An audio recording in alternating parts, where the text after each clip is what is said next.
નમસ્કાર દર્શક મિત્રો, અમારી યુટ્યુબ ચેનલમાં તમારું સ્વાગત છે.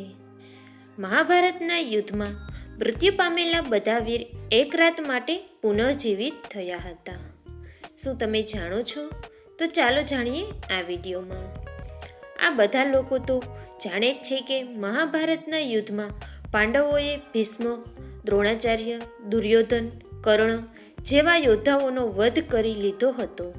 પરંતુ આ વાત ખૂબ ઓછા લોકો જાણે છે કે મહાભારતના યુદ્ધમાં મૃત્યુ પામેલા બધા વીર એક રાત માટે સજીવન થયા હતા. આ વાત વાંચવામાં થોડી નવાઈ જરૂર લાગશે, પરંતુ આ ઘટનાનું પૂરું વર્ણન મહર્ષિ વેદવ્યાસ દ્વારા રચિત મહાભારત ગ્રંથના આશ્રમવાસિત પર્વમાં મળે છે. મહાભારતના આ યુદ્ધમાં વિજય મેળવ્યા બાદ યુધિષ્ઠિર હસ્તિનાપુરના રાજા બન્યા હતા. તે ધર્મ અને ન્યાયપૂર્વક શાસન કરી રહ્યા હતા. યુધિષ્ઠિર રોજ ધૃતરાષ્ટ્ર અને ગાંધારીના આશીર્વાદ લેવા જતા હતા.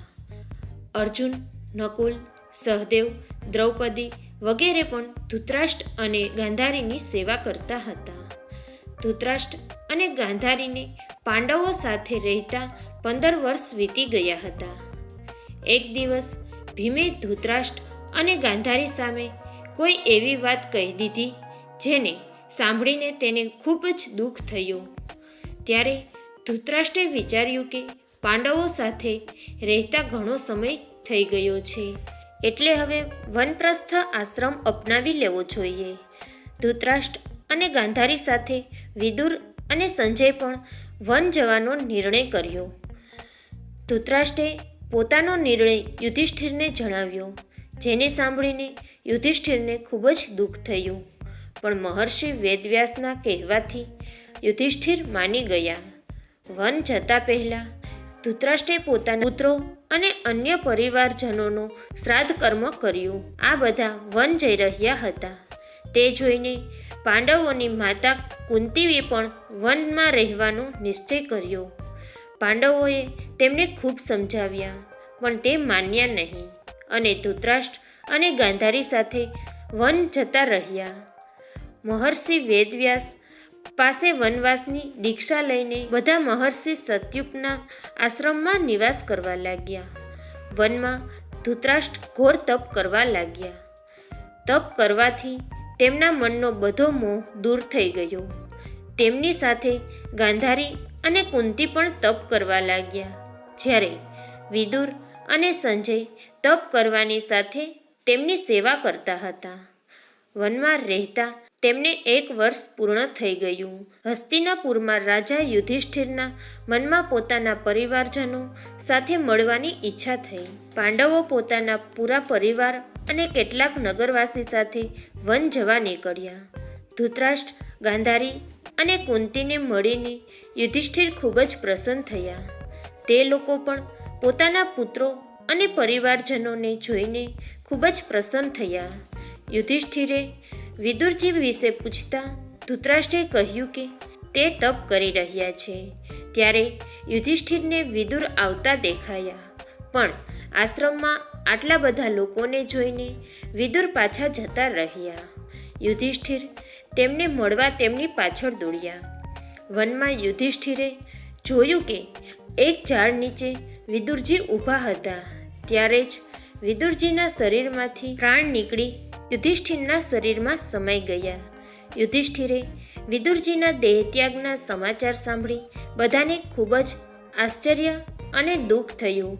બીજા દિવસે મહર્ષિ વેદવ્યાસ આશ્રમમાં આવ્યા.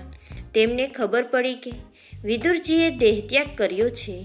તો તેમણે કહ્યું કે વિદુર ધર્મરાજના અવતાર હતા અને યુધિષ્ઠિર પણ ધર્મરાજના અંશ છે, એટલે વિદુરજીના પ્રાણ યુધિષ્ઠિરના શરીરમાં સમાઈ ગયા છે. ત્યારબાદ મહર્ષિ વેદવ્યાસે ધૃતરાષ્ટ્ર, ગાંધારી અને કુંતીને કહ્યું કે આજે હું તમને મારી તપસ્યાનો પ્રભાવ બતાવીશ. તમારી જે ઈચ્છા છે તે માગી લો. ત્યારે ધૃતરાષ્ટ્ર અને ગાંધારીએ યુદ્ધમાં માર્યા ગયેલા પોતાના પુત્રો અને કુંતીના પુત્ર કર્ણને જોવાની ઈચ્છા પ્રગટ કરી. મહર્ષિ વેદવ્યાસે કહ્યું કે આવું જ થશે. આજે રાત્રે તમે યુદ્ધમાં માર્યા ગયા બધા જ વીર યોદ્ધાઓને જોઈ શકશો.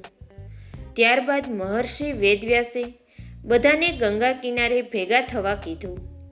વેદવ્યાસના કહેવાથી બધા ગંગા કિનારે ભેગા થયા અને રાત થવાની રાહ જોવા લાગ્યા. રાત થતાં જ મહર્ષિ વેદવ્યાસે ગંગા નદીના પ્રવેશ કર્યો અને પાંડવ અને કૌરવ પક્ષના સમસ્ત મૃત યોદ્ધાઓનું આવાહન કર્યું. થોડી જ વારમાં ભીષ્મ, દ્રોણાચાર્ય, કર્ણ, દુર્યોધન, દુશાસન, અભિમન્યુ, ધૃતરાષ્ટ્રના બધા પુત્રો, ઘટોત્કચ, દ્રૌપદીના 5 પુત્રો, રાજા દ્રુપદ, ધૃષ્ટદ્યુમ્ન, શકુની, શિખંડી વગેરે વીર યોદ્ધા ગંગાજળમાંથી બહાર નીકળ્યા.